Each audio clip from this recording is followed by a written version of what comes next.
Welcome, everybody. So, my name is Laura. I'm with End Credit Union. We're so happy to partner with the Pikes Peak area on aging for these series.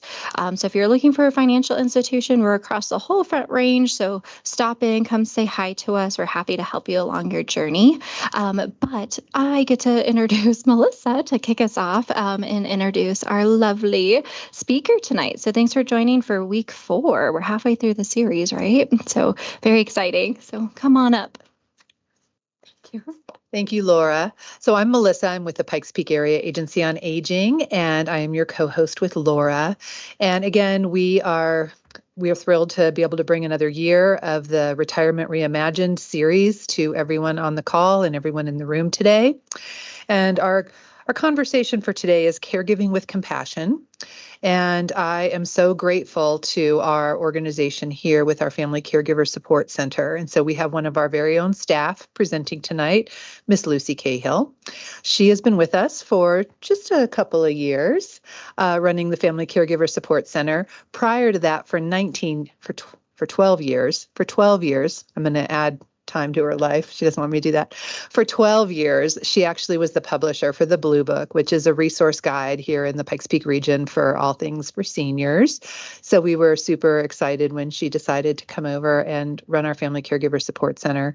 She's been a real asset to our program, and she's also been an asset and a support for me.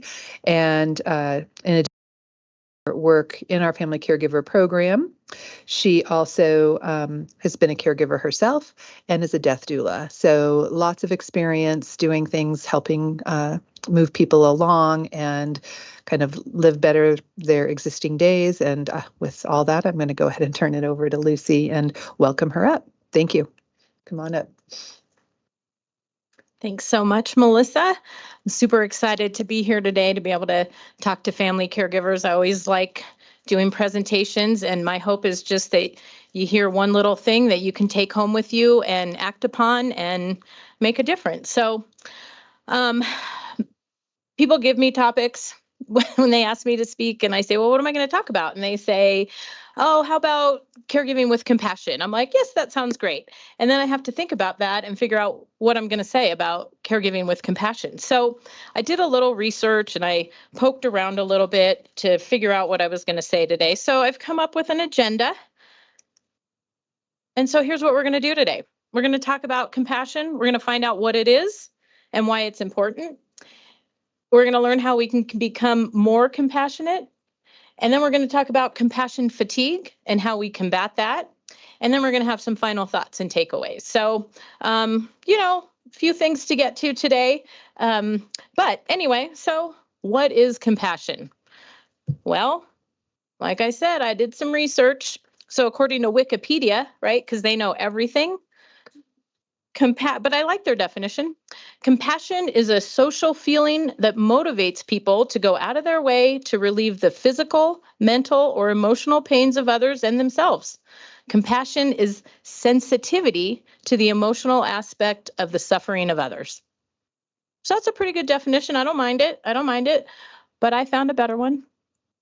This is from Merriam-Webster, because they've been doing this for a long time, so they really know. So they say that compassion is a sympathetic consciousness of others' distress together with a desire to alleviate it.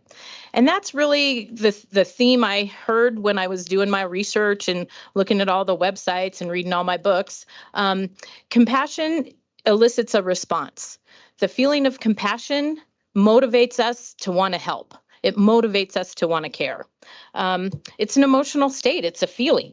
And so it's really about kind of putting yourself in their shoes. And it's such an important skill to have when we're a caregiver.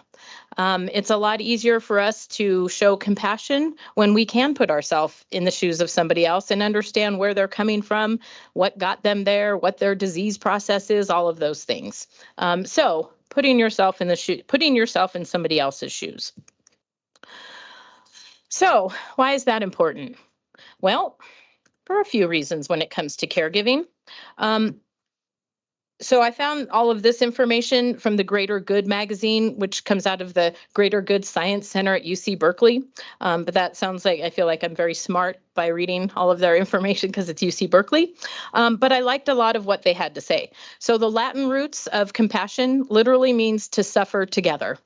And so, when we think about a caregiving journey, we certainly don't want to talk about suffering, but it's just that concept of, like I said, getting into somebody else's shoes, sort of understanding where they're coming from, and together being on that journey and helping them, compelling to help, finding ways to help support them on that journey. So, among emotion researchers, compassion is defined as the feeling that arises when you're confronted with another's suffering and feel motivated to relieve that suffering. So to me, that's kind of the basic definition of caregiving, right? That's what we're here to do as caregivers, is to relieve some suffering. Whatever they're suffering from, whatever they're suffering with, that's one of our jobs as a caregiver. And so, it just kind of all made sense to me. Compassion is a huge skill. It's a huge feeling and emotional state that's really good when it comes to caregiving. So when we feel compassion, when we have that feeling, when we're experiencing that emotion, our heart rate actually slows down. There, we have physical responses to it. We secrete the bonding hormone oxytocin, and regions of the brain linked to empathy, caregiving, who'd have thought, and feelings of pleasure light right up when we're feeling compassion, which often results in our wanting to approach and care for other people. So compassion compels us to care.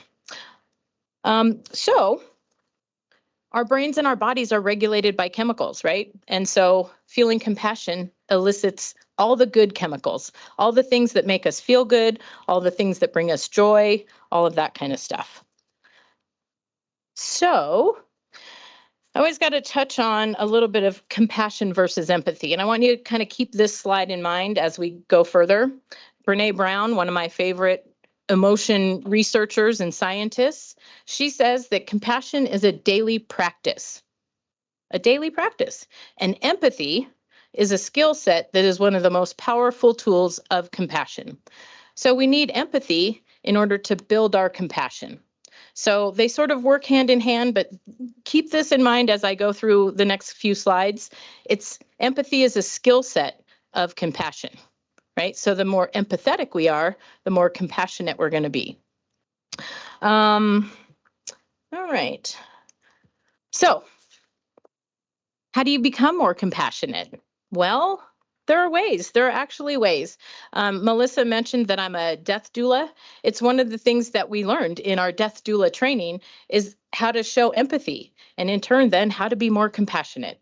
So there really are ways that you can become more compassionate. And as a caregiver, again, it's a great skill to develop and practice every day. Nancy, you made it back.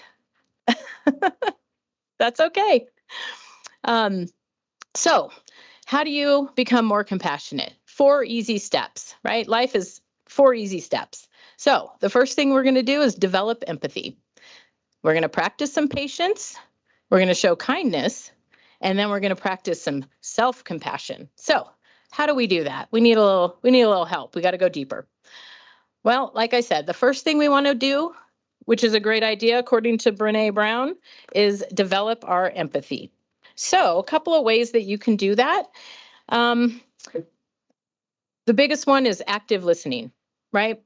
In today's world, it's so easy to just not hear anything, right? It's pretty easy to tune all of the stuff out. But when it comes to empathy and showing compassion, we really need to work on our active listening skills. So how do you do that? Well, there's a couple of ways.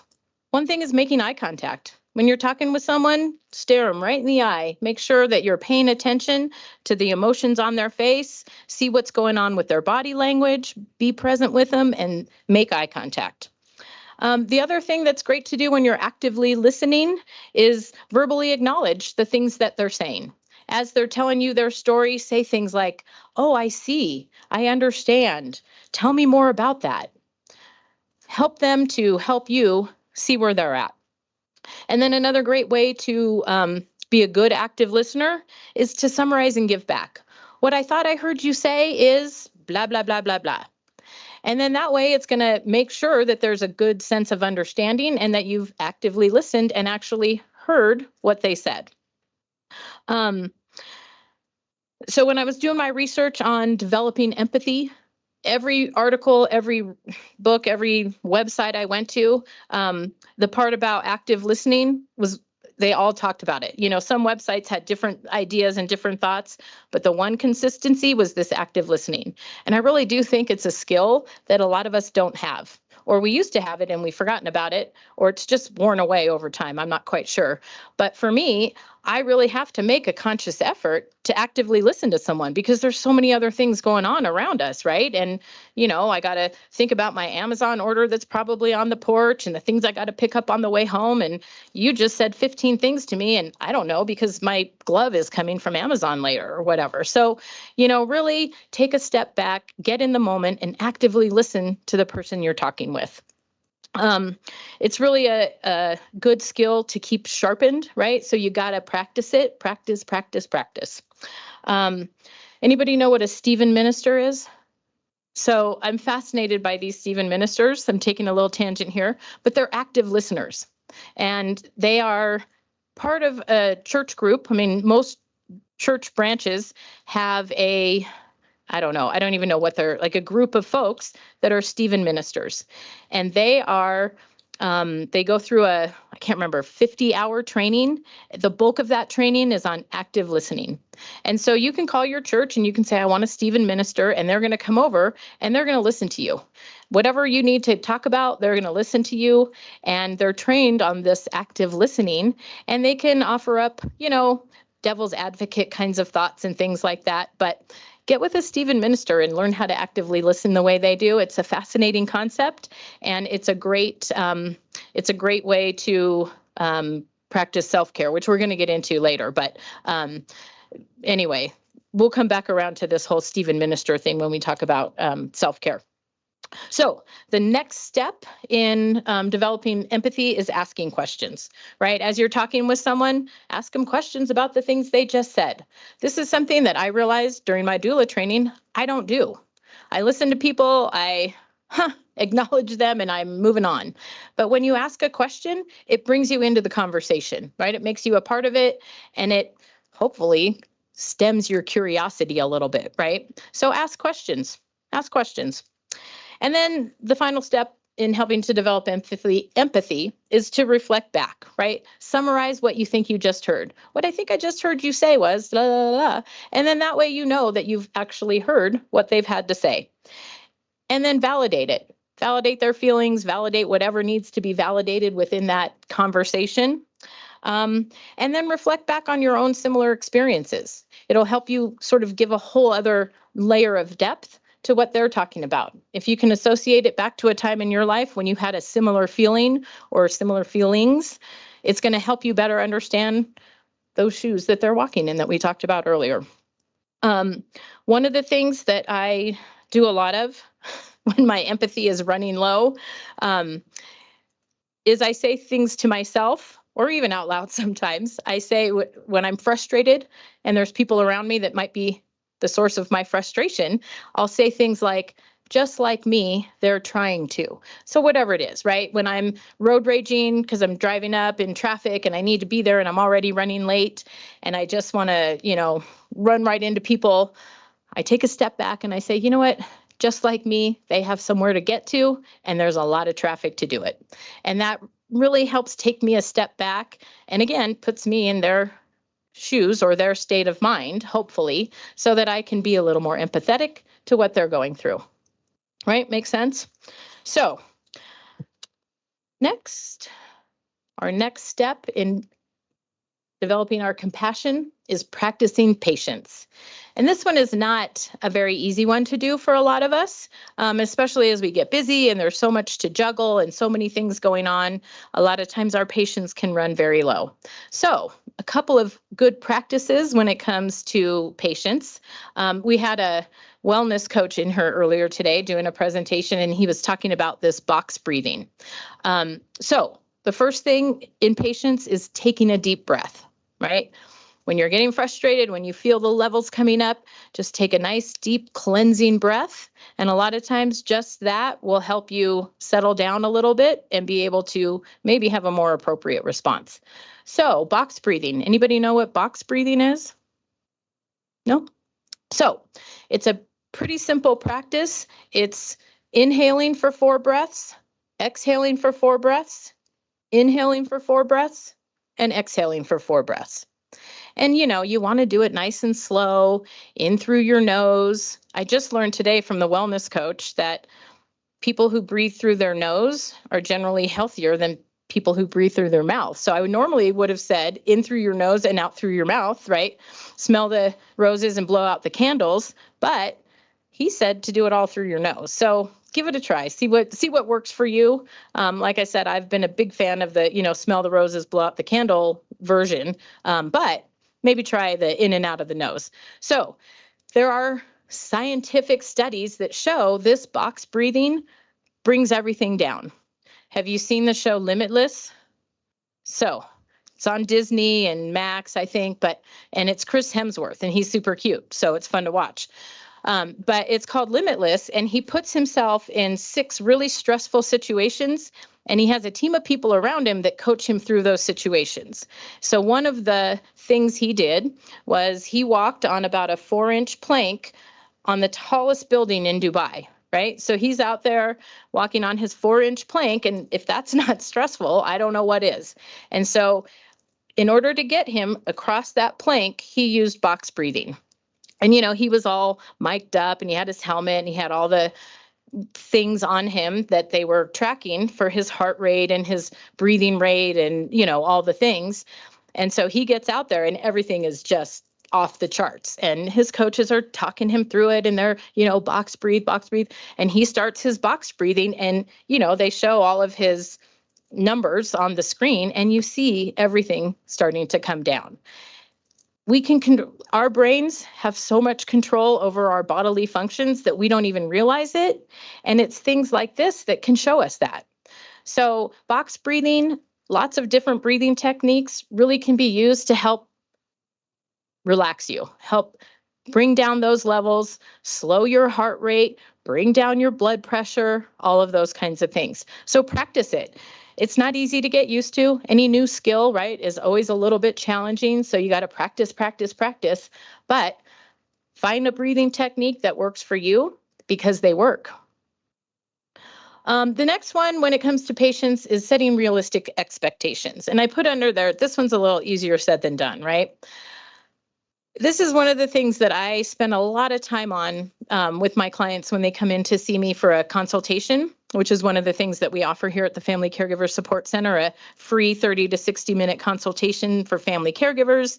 We help identify your challenges and concerns, and then we talk to you about resources and programs that might, help support you and support your person. So one of the things that I tend to spend some time on with my caregivers is setting realistic expectations. So it's hard when there's, complications of medical diagnoses and family dynamics and all of those kinds of things, but you got to know what you're dealing with in order to set those expectations. So I kind of use the example of Parkinson's, right? If you're dealing with Parkinson's and you don't know the day is going to come when we might not walk because of that disease, it's probably going to be a crisis and you're not going to know what to do about it. But if you know ahead of time what the expectation is of the trajectory of that disease, when that day comes, it's not going to be a crisis. It's going to be a phone call because you know it's coming. You've set realistic expectations about it, and you know what you're going to do, and you're going to plan for it. So setting those realistic expectations can really help bring your patience level. I don't know if you want your patience to be high or low. I'm not sure which means it's good, but in order to have patience, set realistic expectations. Know what you're dealing with, ask all the questions, educate yourself so that those expectations can be realistic and you're not surprised and overwhelmed when those things happen. The final thing in helping to fill your patience tank is taking breaks. And in the world of caregiving, we call this respite. And respite really can come in a lot of forms. I mean, certainly taking a break, walking away, not dealing with your person is a great type of respite, but there's all kinds of respite, right? There's financial respite. Financial things can cause stress in our life. And if somebody gives us $1,000, we just got a financial respite. So respite can come in many forms. Humor is a great form of respite. Just being able to laugh at things sometimes can change the whole vibe of a situation. So using humor as a piece of respite is a really great thing. So find the breaks where you can break them. Sorry, but find where you can find time for those little breaks of respite, whether it's an actual respite break where you're hiring somebody to come in and sit with your person so that you can leave, or it's playing a fun game, or watching some old movies, or looking at family photos, whatever you can do to give yourself a little bit of a break. Melissa and I are super excited around here because we just got awarded a grant for a new respite program, and it's a recreational respite program. So we're going to be able to offer families that are dealing with sort of mid to late stage dementia a play break. And so we have a play specialist that's going to go in and get to know their person. They're going to develop some fun games, just taking some of the basic games and sort of simplifying them for the level of dementia, and then teaching that caregiver how to have fun and play that game and take a break from the monotony of the day of the, toileting and bathing and meal prep and all the things, and just sitting down and having fun and maybe laughing and maybe having a whole different kind of connection for that day versus the caregiving duty. So look for respite wherever you can find it. It'll definitely help you practice a little bit more patience. All right, the next one's one of my favorite things. So I used to be a home care marketer. It was 100 years ago, but I was a home care marketer, and I was required to go to the same place 3 times a week and try to sell them our services. Well, I was just there on Monday. They probably didn't forget between Monday and Wednesday what we did, but I had to be in front of them coming up with something new. So I played games with myself to get myself through that hospital. And I tried to get smiles from people. And I am not a super smiley person, I found out, but I am now because I practiced it for so many years. But I would walk through that hospital, and hospitals are not fun places, right? People don't smile in hospitals. And it was my challenge. And so I would smile at people that I didn't know, and I would just look right at them, and I would smile as big as I could and see if they would smile back. And sometimes they did, and sometimes they didn't, but it was my challenge every day was to get more smiles than I did the day before. And it actually became kind of fun, and it made going into that hospital a lot more fun.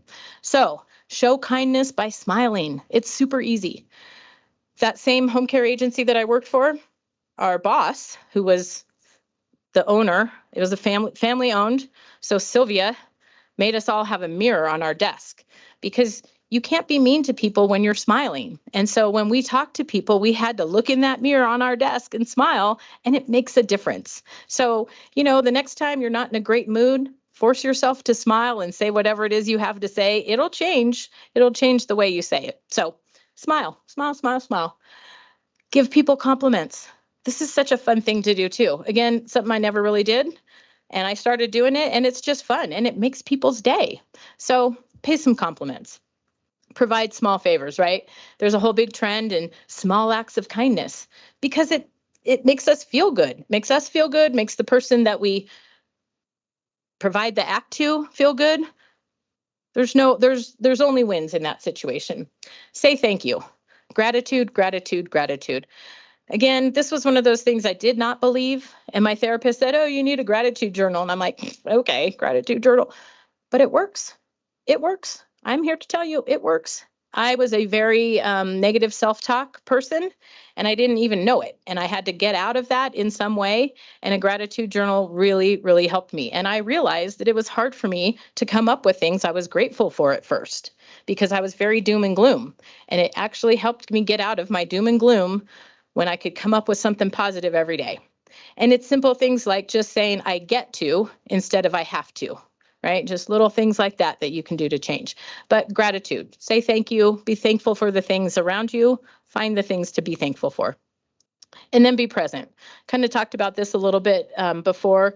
It's really hard in our fast-paced world, right, to be present with someone. But in a caregiving relationship, it's so important to be present, especially when you're dealing with folks that have dementia, that aren't able to verbalize anymore or aren't able to express things. They don't want to know what you're saying. They want to feel how you're feeling. And so if you can be present and you can bring your energy and you can bring your good energy to them, you don't even have to have a conversation. They're going to feel what you're feeling and it's going to feel good. And that's what they need. So be present. And then offer to help. Offer to help random people. It's fun. It's good. It makes you feel good. It makes them feel good. So look for opportunities every day to offer up a little bit of help. All right, our next step is practicing self-compassion. So the number one tool in a caregiver's toolbox is self-care. Again, this is something that people don't like to hear from me when they're in the consultation with me, because I force them to have to think about this. It's the oxygen mask in the airplane. It's the simple equation. If you're not 100% good, if you can't breathe, how are you going to help your person, right? You got to take care of yourself in order to be a good caregiver to your person.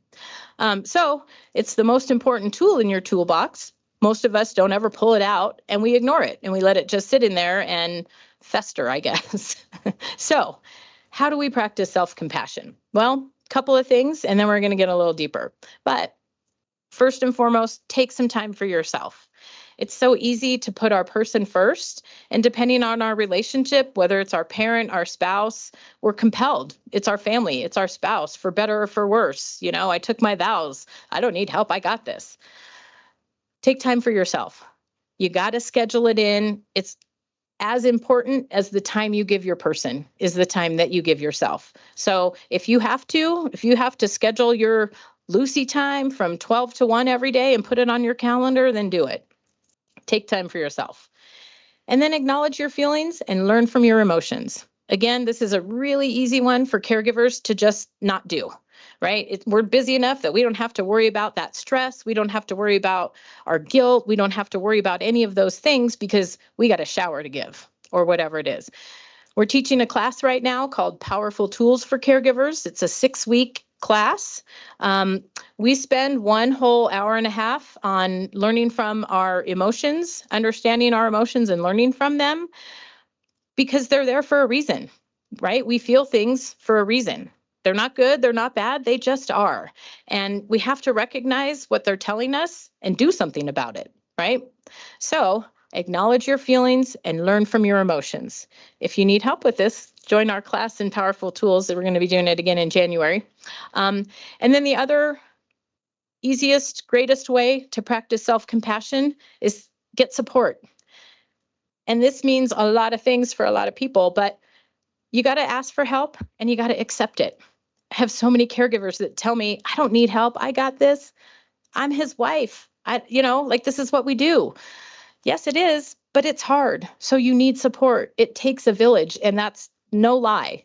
You need support. If you're a family caregiver, you need support. You need support. You need support. You need help.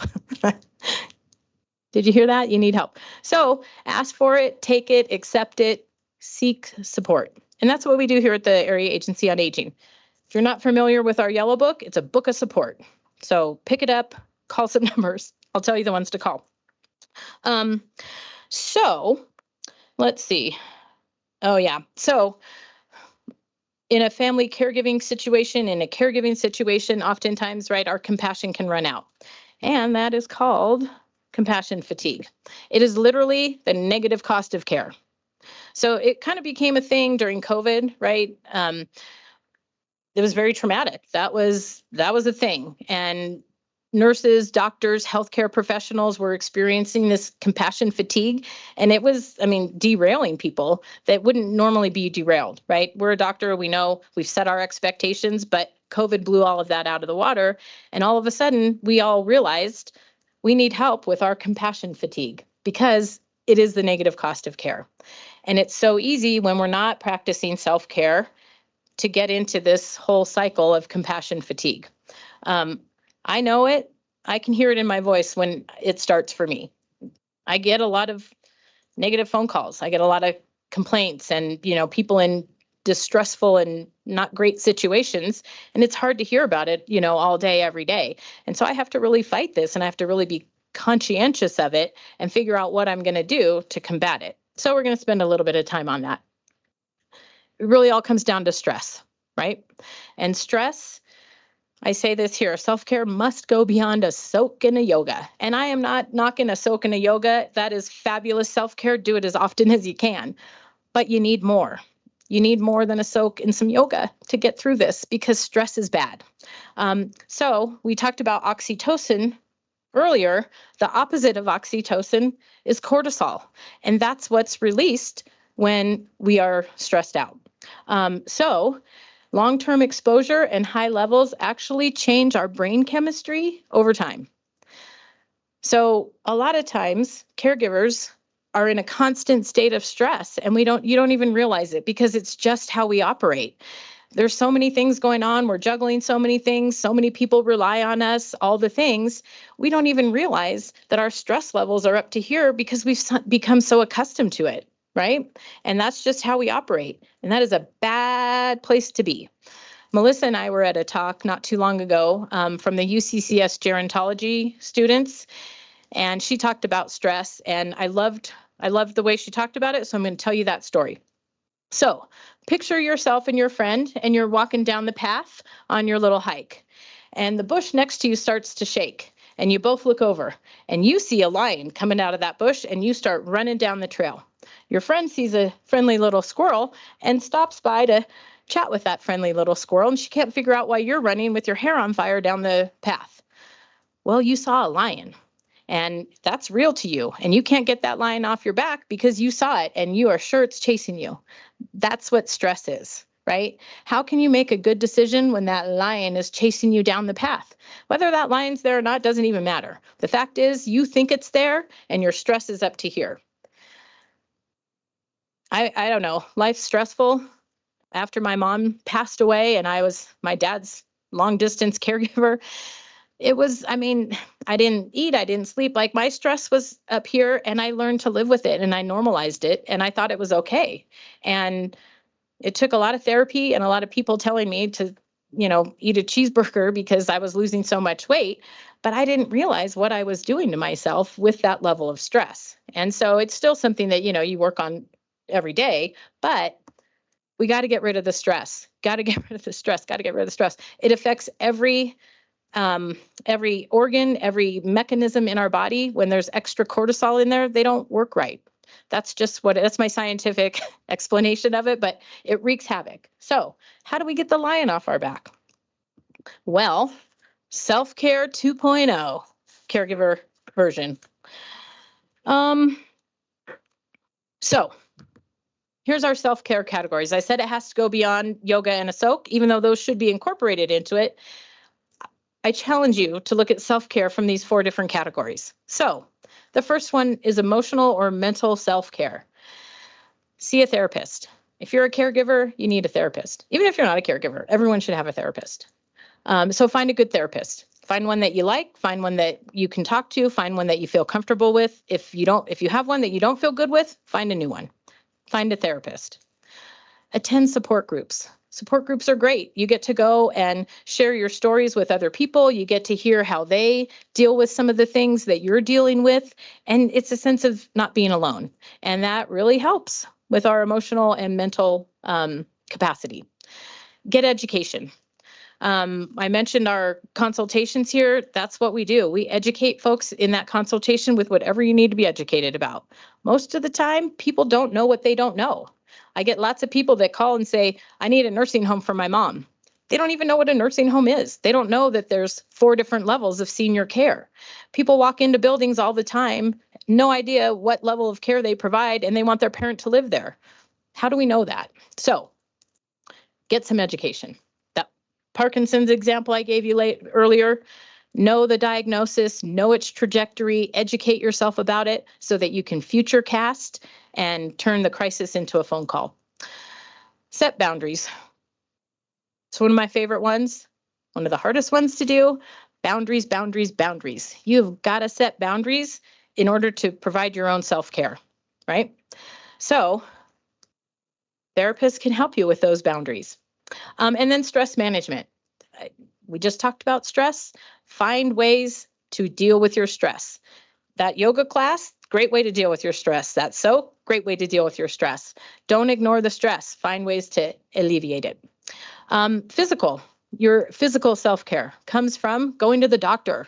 Don't put your appointments off. Yours are just as important as theirs are. So go see your doctor. Get your preventative tests. And then, of course, the exercise. Exercise is huge in being able to help bring the cortisol levels down and the stress down and all the things. And, exercise is kind of that 4-letter word. Nobody really likes to use it, so don't. But move. Just get out and move.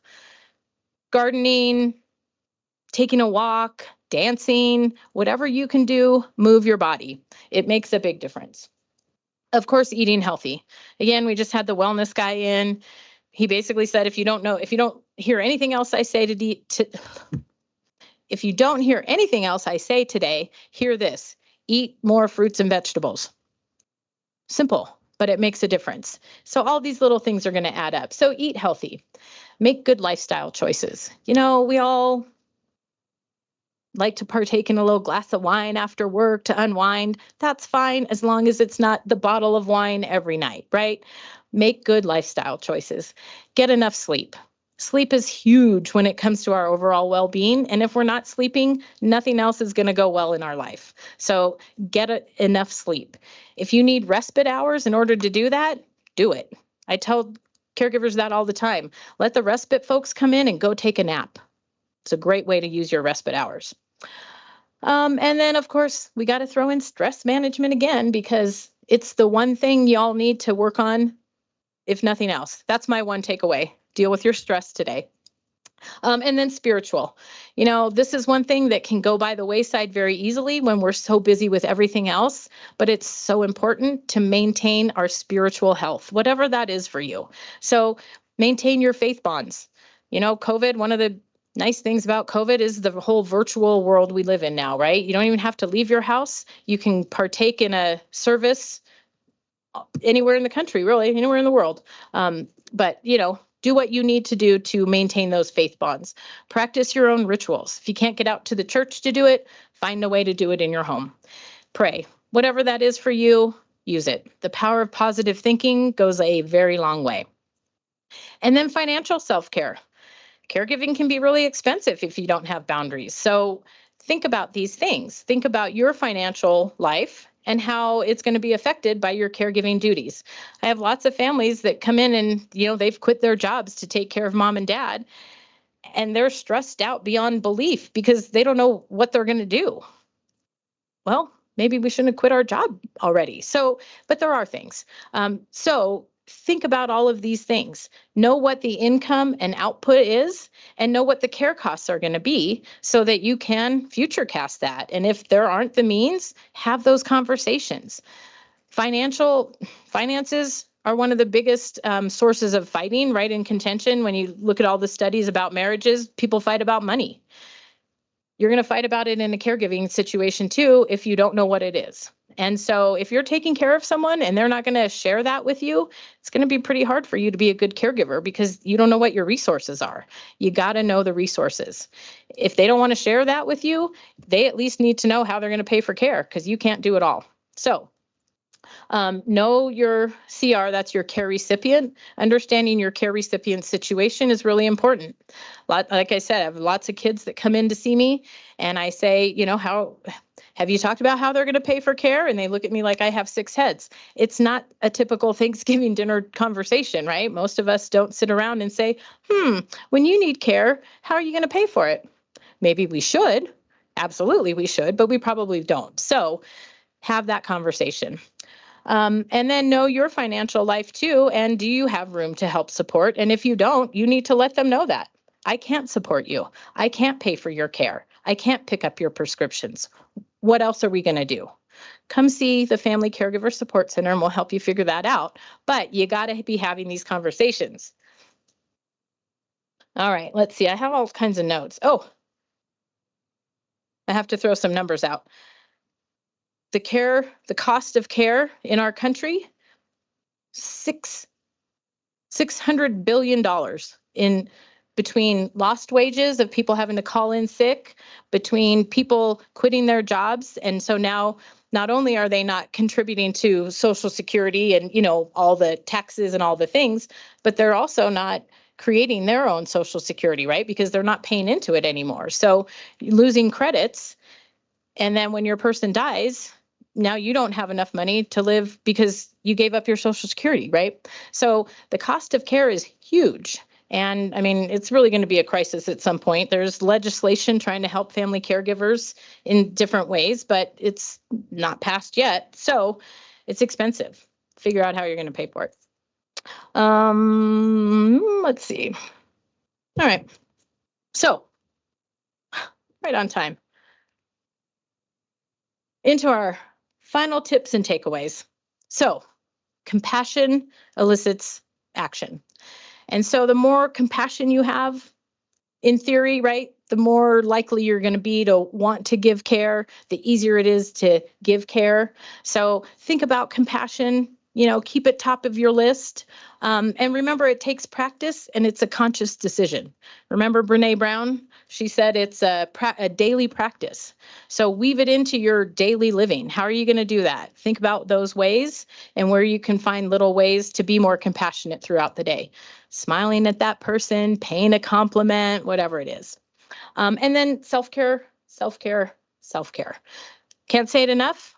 Self-care, self-care, self-care. And like I said, it's essential. And I just coined the term for you, beyond yoga. And I hope that you hear that when you're thinking about these things. We need more. You need more self-care. And so I hope you find some ways to find that. And then remember, caregiving's hard, but it's also rewarding. The statistics are crazy. Like high percentages of caregivers talk about how challenging and how stressful and how difficult it is, but equally as high are the caregivers that say it's a meaningful and wonderful journey for them. So eventually you're going to see that this caregiving journey was a beautiful journey for you. Even as difficult and as stressful and as hard as it is, you're going to look back on it and you're going to find some little glimmers of hope, and you're going to see how it's changed you as a person. And hopefully one of the ways is that you're more compassionate. And there is help. Family Caregiver Support Center is a great place for you to start, and we would love to have you come and chat with us. So, whew. Any questions, comments, concerns?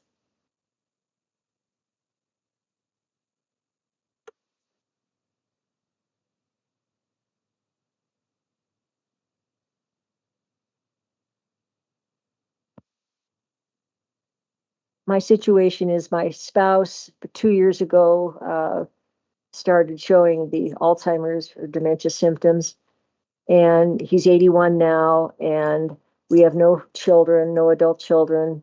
So I'm the primary caregiver for him. I live way north Teller County, and I really appreciate these sessions and so forth. And you might mention too about the Care Patrol people, because they offer such wonderful support and help and education. It was just here prior to this meeting. But when I have to come into town to run errands and so forth, he's at that point where he just stays in one room. He's very physically frail, very small stature now, and has lost weight, but eating okay and so forth. But and I know he wants me to be there 24/7 for him. And when I do explain, well, honey, I have to run errands, I have to buy our food, I have to, supply the pet supplies and so forth. And so then he'll say he understands and so forth, he knows. But is there a better way to express to him? I mean, I don't usually tell him until the day I'm going to be gone. I don't tell him prior to that. Before the Alzheimer's, I would have always said a day or two before, that I'm going to be gone for the afternoon hours and so forth. Is there any other better way to express to him because he always says, oh no, gives a big sigh and, oh no, she's going to be gone. he doesn't wander. He's never, because of his frailty, and he has fallen a couple times in the one room where he lives. And so he's never tried to wander or get out of the house or anything like this. And so forth. So I'm grateful for that, definitely. And, um, and we do have neighbors that are very willing to be called to come in. They have a key to the house and when I'm gone and so forth. He knows how I call him when I come into town several times to check on him and make sure he's okay and so forth. He just usually watches TV and so forth. But is there any better way to announce to him that I am going to be gone I have to go into town today for a few hours and I make sure he has his snacks, his food, his phone, his water, everything ready for him and so forth. So when I'm going to be gone, so far he's done fine, but I know down the road there may be a time when I will have to have someone be with him when I'm gone. But just verbally, is there any better way for me to? I mean, it sounds like you're doing the right things. Letting him know, closer to the time that you're leaving so that he's not worried and stressed about it the whole time is a really good thing. The other thing the dementia experts typically will say is keep it simple. Don't give him a lot of information. Don't, I'm going to go to town and I'm going to go to the grocery store and then I'm going to go do this and I'm going to go to the bank and I'm going to, because that's stressing him out. Like he's hearing a lot of information that he can't process and it's going to stress him out. So I'm going to run into town. I'm going to be back. Yeah. I'm going to run into town and I'll be back. Perhaps let him know when you come back, you're going to bring him a chocolate chip cookie, if that's what he likes, whatever he likes, when I'm going to run into town and I'm going to be back, I'm going to bring you a chocolate chip cookie. That way he's remembering something good and exciting that he's looking forward to, not the, oh my gosh, she's going to be gone and I don't know what's going on. It's, chocolate chip cookie. So give him a reward, you know what I mean? Give him something good to look forward to for when you come back. Give it a try. And we may have some comments and questions online too, but I just want to share as a caregiver as well. I think your example shows how hard it is for us to practice our own self-compassion and give ourselves a break when we have to go and do these things. I mean, again, it's more important to think about, how am I going to make them feel comfortable when I'm gone? And, what else can I do? And I think part of what we can do when we walk away is just say to ourselves, I've done the best I can and it's okay. And I'm coming back, and practice that self-compassion for yourself too, because it's almost like when you leave, you just feel so bad and, you can't. And that's when the self-compassion comes up, and to give yourself that opportunity to acknowledge all you're doing and give yourself a break. So. And I do that. I thank you because that you're confirming that, because coming to these kinds of educational events, I enjoy them actually. They're educational, but just driving down Highway 67 after I've left the house, I take a deep breath and I know I've got him squared away at home and that he's safe and he's got food and water and the toilet facility right there and so forth. So I do say, but and I do tell him even too. I'll occasionally tell him, "Well, honey, I need this little break, this getaway." He's wonderful though. He's actually apologetic about the bathroom help, about the toiletry help. He apologizes. He's never gotten angry at me or never throws things or anything like that. So I feel very, very fortunate in that respect, because I know some dementia and Alzheimer's, patients can get almost pretty violent and so forth. But I agree. I know I need this, this time away and so forth. So thanks for your confirmation that it's okay, that it's okay to, as long as I know he's secure and safe and so forth, that he has everything that he might need physically and so forth. So, and because he doesn't remember then, the times once I get home and he's got his dinner and so forth, he doesn't remember, telling me. I'll call him several times while I'm in town and just to check on him, make sure he hasn't fallen and so forth. And because I do have a neighbor that will help and come over and get him back up on the couch and so forth. So, and he's never really hurt himself and so forth when he's fallen.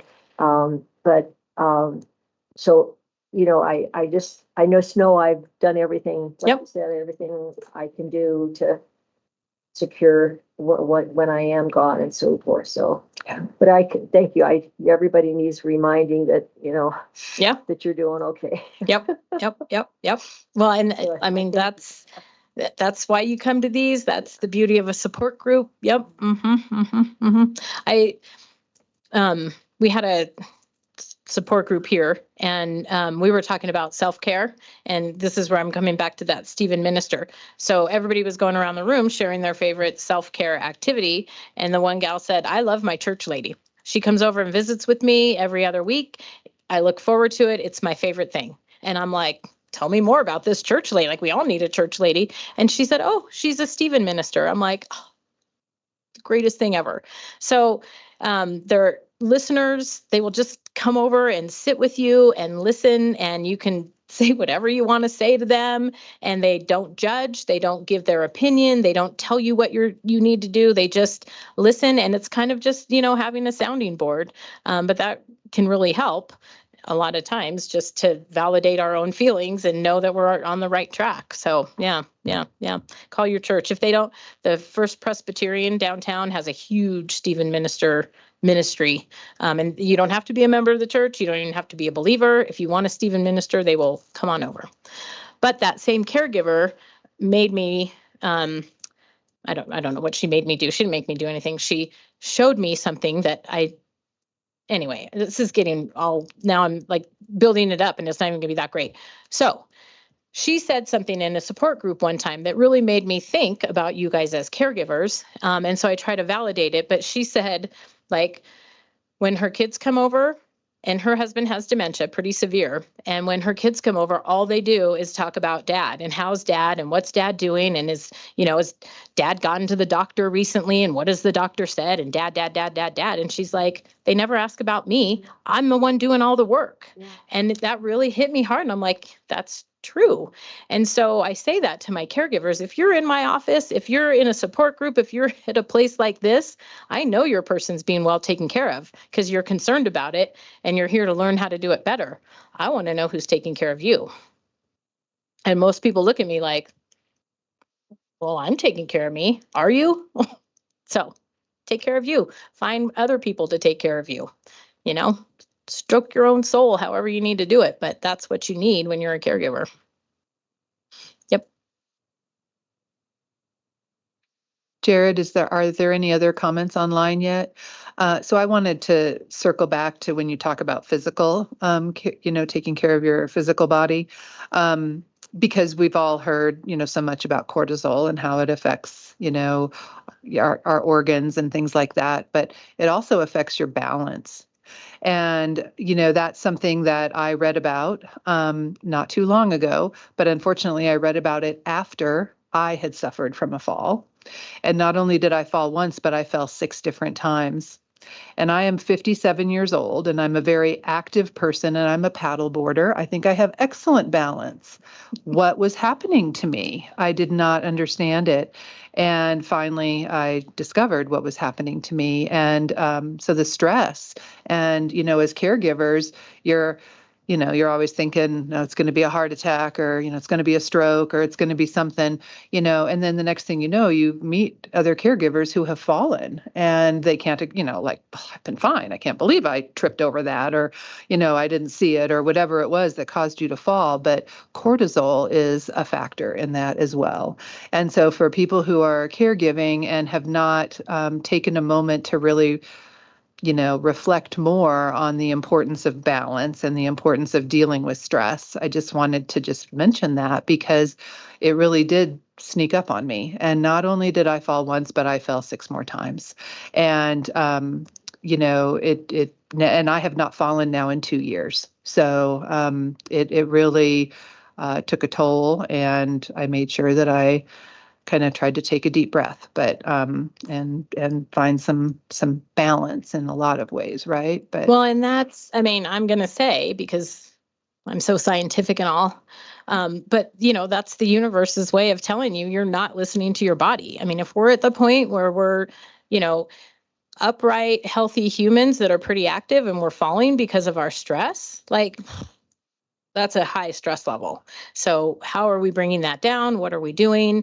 And a lot of times it builds up, maybe slowly, maybe suddenly, but we don't even realize it. You don't even realize that that's what's happening. And so it takes a fall for you to go, oh my gosh, I need to take a look at my self-care. I need to take a look at, how I'm living and what I'm doing and how can I improve that? I just had a thought. It was so good. Now it's already gone. I don't know. It'll come back. No. Will it come back? Maybe not. No.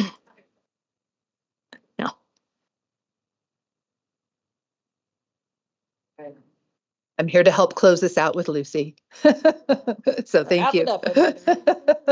So, and if your thought comes back, jump right in. But in the meantime, I do know what it is. Okay, come on. I got to say it because it's so good. So it's just a little statistic that emphasizes our point. 68% of spousal caregivers die before their care recipient. So I'll leave you with, I don't like to leave on doom and gloom, but there you go. I mean, if that doesn't say self-care, self-care, self-care, I don't know what does. And that's exactly why, because we put it off, we fall, we do, all these things because we're so worried about taking care of our person, and we should be worried about that, but you can't not worry about you. That's the whole thing. You got to have equal time worry for each. And let's not worry, let's process. So, okay, now I'm done. Maybe. That was a great closing. So thank you for taking us as caregivers to another chapter in our lives.